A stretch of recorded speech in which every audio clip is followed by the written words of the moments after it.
This is Mechatronics 115, Lab 2B. This lab, I was tasked with making a circuit with a capacitor, a switch, and a load, and one circuit in series and one circuit in parallel. So first, I went to the drawing board, drew up something, mapped out what I was going to do on my breadboard. And this is the positive, this is the negative wire on the side of the breadboard. There's another one over there, but I didn't draw that one. For my first circuit, I just had a wire going to a push button, going to a capacitor, going to a resistor, going to an LED, going back to the negative wire. It's pretty simple. And then for my second one, I had a wire going to a push button, and the push button splits up, and one wire goes to the capacitors, which then goes back to the ground, and then the other wire goes to LEDs, which then goes to ground.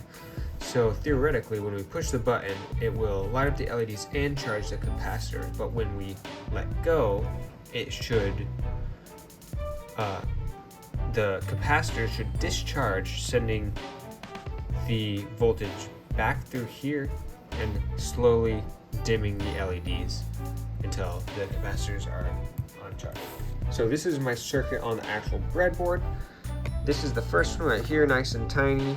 This is the second one, a little bit more complex. Instead of one LED, I just kind of did 6 because why not? And now, because I have 6 LEDs, you don't need a resistor in there. So the first one, it works kind of differently. I'll show you. When you push the button, LED turns on, turns off because the capacitor is charged. And so it's not going to do it again because the capacitor is already charged. So if we take the LED and flip it around, turn it backwards, and take the negative wire and touch the other side of the capacitor where it's going to come out, see, you'll see the LED flash, go out, and you can plug it back in. That discharged the capacitor. So if we do that again, I push the button, LED charger or capacitor chargers. Then we're going to flip the LED,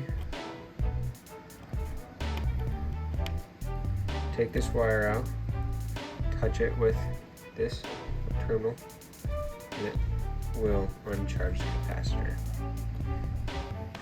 Now, I need to remember to flip the LED when I'm done, because I've done it a couple times where it doesn't work because I didn't flip it back. Now for the bigger circuit that's in parallel, when I push the button, the LEDs glow. You can see they're all kind of glowing, pretty dim, not that bright.